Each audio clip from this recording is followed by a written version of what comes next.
saat kamu berkarya, paling enggak karyamu harus bisa menjadi berkat buat banyak orang. Kalau enggak itu sayang, gitu maksudnya gitu. Jadi harus banyak positive vibe yang ditebar, harus banyak getaran-getaran positif yang memang ditebar gitu. Jadi menguatkan, menyemangati, memotivasi gitu.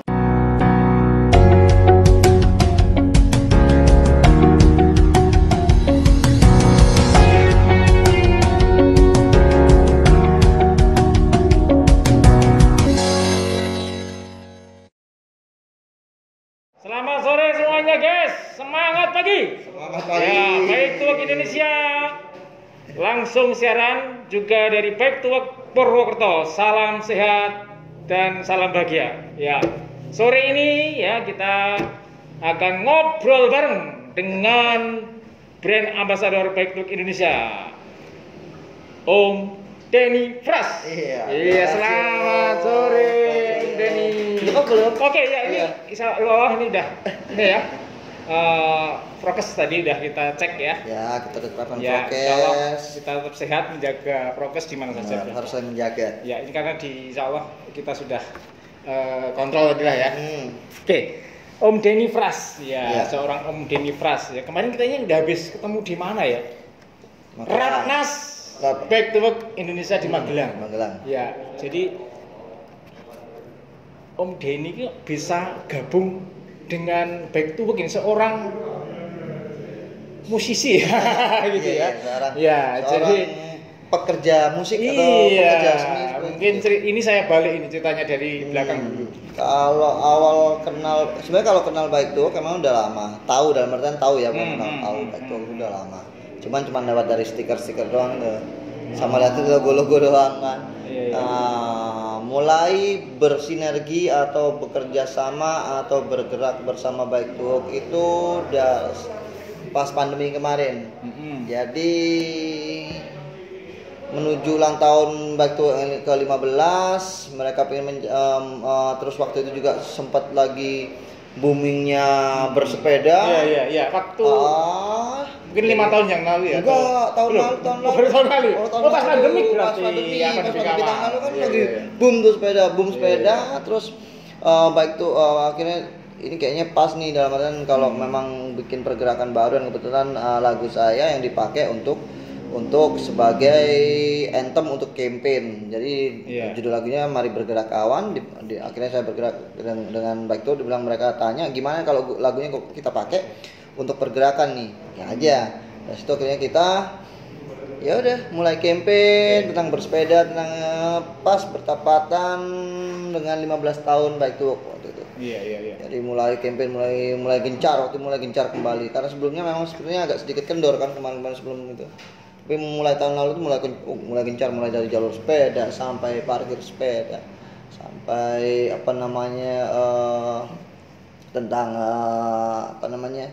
transportasi moda transportasi yang mendukung sepeda, dalam artian di bus di Transjakarta harus ada tempat buat sepeda, terus di kereta juga harus ada tempat buat sepeda. Berarti dulu lagu sudah diciptakan baru didekati. Iya. Oke, ini kita flashback lagi ke awal ya. Sebenarnya sekarang Om Denny ini apa kesibukan saat ini? Sibuknya sekarang sebenarnya nggak sibuk sih. Kesibukan sehari-hari ya. Kesibukan sehari-hari sebenarnya. Musisi sendiri. Iya, paling lagi ngerjain materi untuk album, ngerjain materi untuk single, sama lagi nunggu keadaan kalau memang udah mulai kondusif, mungkin akan jalan tour lagi. Nah, jadi perjalanan Om Denny Fras di musisi itu gimana? Mungkin diceritakan dulunya. Dulu kan penyanyi solo ya. Penyanyi solo. Kemudian saat ini mendapat julukan apa? Prince of Ska. Nah.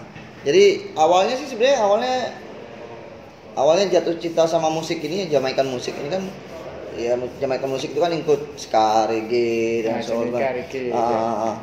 Jadi awal kenal itu sekitar tahun 97, 98, mulai punya band pertama itu tahun 98. Rilis album itu tahun 2002, rilis lagi album 2005, terus rilis lagi album 2010, rilis album, pokoknya itu masih band tapi masih band dari Surabaya akhirnya hijrah ke Jakarta, mulai fight di Jakarta sampai sekarang udah mengeluarkan 4 album dengan band dan 3 album solo serta 2 single. Oke. Waktu di Surabaya itu sudah mulai ya? Ya udah mulai, tapi ya namanya waktu tahun-tahun itu mungkin ya memang industri musik kan belum pusatnya di Jakarta, mau nggak mau kita mesti ke Jakarta. Hijrah ke Jakarta mulai, hijrah ke Jakarta mulai fight di sana. Ya, tapi sebelumnya memang dari kecil apa gimana nih? Seneng musik? Iya, sebenarnya bukan seneng musik sih Om, seneng nyanyi. Oh seneng nyanyi, ya seneng nyanyinya ya. Nyanyinya ngikut, musiknya kan ngiringi. Iya, kalau seneng musik itu nggak bisa main instrumen nih. Aja main gitar cuman ya gitu-gitu aja, cuma buat nulis lagu aja. Jadi emang dulu di kamar mandi sejak kecil di rumah itu memang kan diajari papa atau dari om? Enggak ada yang ngajarin. Enggak ada darah ini dari mbah-mbah gitu. Darah kotor malah saya ini. Kotor kacau. Ya ada. Ada.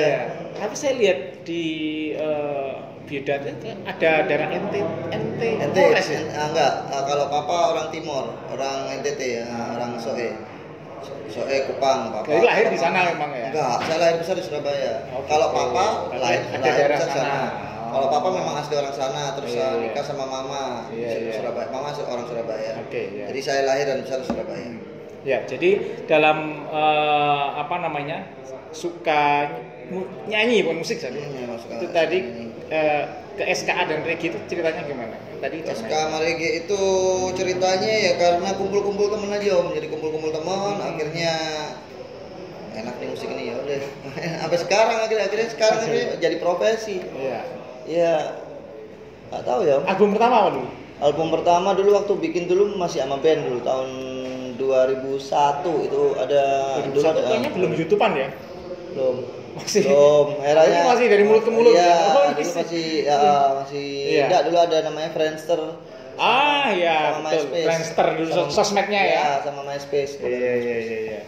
Itu 2000 ya, dari 9 ya itu dari 97 ya, Friendster dari 90-an akhir 90-an. Nah, lagu-lagu yang tadi ada mungkin 7-8an sudah 7 album, kalau 4 album dengan band itu 3 ditulis sendiri atau ada beberapa inspirasi dari orang atau ditulis suruh nyanyi saja? Enggak, tulis sendiri semua. Kalau yang luar biasa ini. Nyanyi juga menciptakan lagu. Iya, kalau yang band itu kan ada yang dua sebelum di Surabaya itu saya semua yang nulis. Terus yang 2 band band lagi yang 2 album itu di Jakarta itu mostly saya yang nulis, 80% saya yang nulis.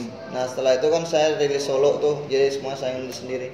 Untuk musik saya sendiri mulai dari nulis liriknya, untuk aransemen lagunya, untuk untuk layer musiknya. Saya kerja. Nah ini sungguh luar biasa nih. Biasanya penyanyi-penyanyi itu kan hanya menyanyikan liriknya orang, atau mungkin di arrangement lebih. Nah, apa itu yang inspirasi apa ya? Bagaimana bisa menulis? Sebenarnya kalau menulis itu inspirasi banyak sih, gampang sih sebenarnya. Gampang pada saat kita moodnya bagus. Gitu kan. Moodnya moodnya itu yang susah masalahnya. Saya kira harus coba terus ya. Artinya memang iya. Kalau trial and error lah. Iya, sama kan kalau Om juga kayak gitu kan, dalam artian mengajar ya kan. Awal-awal pasti kayak gue kan. Iya. Kan canggung atau gimana, tapi setelah tiap gugup, hari gugup ya, nervous lah, tapi tiap hari terus mulai awalnya gimana akhirnya yang bisa menemukan metode yang memang bisa nyampe ke orang kan. Berarti kayak menulis sama kayak nyanyi gitu, sama kayak menulis lagu gitu. Menulis artikel paper gitu ya. Nama jelek dulu pasti ya. Gimana caranya? Memang kita harus ulang-ulang ya. Sampai akhirnya kita bisa dengan nulis dalam artian kalau dibilang nggak usah terlalu berat tapi pesannya langsung nyampe. Nah itu kan penting banget. Betul. Sama kayak ngajar kan gitu. Nggak perlu terlalu jelimet tapi nyampe kan gitu. Itu yang suka milenial. Iya tuh. Zaman milenial itu senengnya yang instan kayaknya ya. Tapi memang bisa diimplementasikan gitu ya. Saya nggak bisa nulis yang berat-berat gitu. Contohnya apa ya? Aku dari beberapa lagu yang sudah dikarang ini yang paling membuat apa ya, hati untuk menggerakkan orang itu apa? Apanya itu? Ya makna Makna, atau semua? semua sih, Atau salah kalau- satu yang mungkin bisa diceritakan? Semua sih dalam artian kalau aku kan lirikku, saya kan liriknya rata-rata memang tentang bersyukur, tentang nerimo yang pandum lah gitu. Tentang fight. Bisa bisa Jawa. Wong Flores. Oh ning Surabaya suwe ya. Malah bahasanya bahasa Surabaya oke ya. Jangan Surabaya tercacuk-cacuk saya. Makanya tidak boleh kan. Makanya itu. Harus bahasa Banyumas. Salahnya orang Banyumas ya. Oke. Jadi memang apa yang saya tulis memang rata-rata tentang syukur tadi, bersyukur. Tentang bagaimana kita menguatkan orang lain dan begitu. Jadi kalau buat saya ini kan dalam artian pada saat kamu berkarya, paling enggak karyamu harus bisa menjadi berkat buat banyak orang. Kalau enggak itu sayang gitu maksudnya gitu. Jadi harus banyak positive vibe yang ditebar, harus banyak getaran-getaran positif yang memang ditebar gitu. Jadi menguatkan, menyemangati, memotivasi gitu. Luar biasa ini ya. Mungkin ini ya. Bagaimana tulisannya tidak hanya sekedar nyanyi gitu ya, tapi bisa memberikan makna ya. Kebermanfaatan. Iya, harus keberkahan. Ya. Jadi memang lagu-lagunya meski konsumsinya mungkin orang tertentu ya reggae itu ya. Sebenarnya sih kalau dibilang, nah itu tadi yang saya bilang kenapa harus sebenarnya sih nggak orang-orang tertentu aja sih sebenarnya. Setiap orang pasti suka, setiap orang. Gitu, cuman ya? kadang memang dalam artian untuk apa ya kalau dibilang itu orang udah kalau reggae ya. Mereka udah mikirnya bantai. Ini liriknya nggak jauh-jauh dari ini, padahal banyak hal yang memang diceritakan oleh itu kan cuma musiknya aja, banyak lirik-lirik yang menceritakan yang tidak hanya pantai atau Vespa atau apa. Iya. Gitu. Tapi bener ya, tadi malam itu saya beberapa lagu saya dengerin, anak saya itu langsung jingkrak-jingkrak. Emang gitu ya, langsung bisa memberikan gairah gitu ya. Dan sebel. Jadi ngapain kamu? Itu. Iya. Baru umur baru SD kelas 2. Kan saya nggak nyuruh juga gitu. Emang beatnya memang gitu. Gitu ya. Baru kenal reggae kayaknya di malam itu. Tapi seneng ya. Iya. Keren. Ya semoga banyak menginspirasi orang. Ya, saya juga banyak orang. Ya, saya senang sekali ya anak muda yang energik ya, bisa memberikan contoh ya. Jadi meskipun gaul gitu ya, tapi bisa banyak hal. Nah, ini mungkin tidak hanya di komunitas sepeda mungkin Om Denny ini ikut ya, ada banyak komunitas mungkin ada beberapa. Nah, mungkin bisa diceritakan apa sebelum ke Back to Work Indonesia mungkin. Sebenarnya kalau saya tuh yang dalam artian yang apa ya, kalau memang terlibat di komunitas itu baru Back to Work. Kalau yang terlibat di benar-benar terlibat ya, dalam artian terlibat ikut kepengurusan kayak gini itu baru Back to Work. Dalam artian sebenarnya saya juga bukan kepengurusan juga sih, tapi ya pengurus juga sih. Bingung nggak jadi posisi. Itu nanti dibahas nanti. Nah, ini kemarin masalahnya dilantik juga, ada buktinya. Ada di pengurusan itu. Iya. Baru kali ini sih sebenarnya dan menurut saya sih Baik itu kan bukan komunitas sebenarnya ini. Iya betul. Gerakan. Sebuah gerakan. Perlu dipahami. Baik itu kan itu kenapa saya mau, karena memang ini bukan komunitas. Iya. Karena ini adalah sebuah pergerakan gitu. Kebetulan sebuah tempat wadah yang menyatukan orang melakukan pergerakan bersama-sama untuk sesuatu yang baik. Iya. Nah, jadi nih mungkin aku komunitas-komunitasan rada susah ya. Aku enggak, karena aku kumpul sama banyak komunitas gitu loh. Iya. Ya, Makanya tadi dengan Vespa, dengan sepeda, dengan apa? Iya. Dengan mobil, dengan motor moge, aku kumpul semua. Iya. Jadi itu luar biasa. Artinya open mind ya. Open mind dan open data. Karena kalau buat aku kan orang tahunya mereka kenalnya juga aku dari musik toh. Iya. Jadi musik gue kan cuma jembatan aja nih. Iya. Yang paling penting kan sebenarnya manusia ke manusianya. Nah, membangun ini tadi ini musik itu cuma jembatan nih. Iya. Nah, ngebangun manusia ke manusia yang penting ya jejaringnya musik. Iya. Cuman tetap semua bergantung dari manusianya, mau nggak dia. Gitu. Luar biasa sekali ya. Jadi networking istilahnya ya. Artinya semakin kita banyak network, semakin bagus. Semakin berkah. Semakin bagus, ya, semakin banyak berkah. rezekinya. Iya, banyak networking tapi kalau nggak dijaga juga nggak bagus. Nah, itu dia. Jangan memutus silaturahim istilahnya ya. Boleh. Banyak, ini luar biasa ini. Istilahnya ya figur publik ya seperti Om Denny ini artinya open ya. di mana-mana diterima. Ya, artinya dalam arti bagaimana tadi menebarkan kebaikan tadi. Ya. Nah, kemudian ini tadi disinggung yang paling aktif dan juga jadi pengurus adalah di Bike to Work Indonesia. Ya, kemarin kan sudah mungkin sejarah di Indonesia nih ya, kemarin dia disampaikan oleh Pak Ketua terpilih Om Fahmi Saimima bahwasanya kemarin di Magelang 27 sampai 29 ya, dan bertepatan hari ulang tahun Bike to Work Indonesia yang ke 16 ya, ini udah hafal kan. Kalau nggak hafal dipecat nanti. Ya, itu kemarin kita 3 hari mengadakan rapat nasional di Magelang, salah satunya yaitu melantik ya ketua umum baru Bike to Work Indonesia, dan juga mengesahkan ADART. Luar biasa ini ya, sebuah gerakan yang tentunya juga ada aturannya gitu ya. Jadi ini menjadi hal yang luar biasa, dan juga melantik ya, salah satunya ini.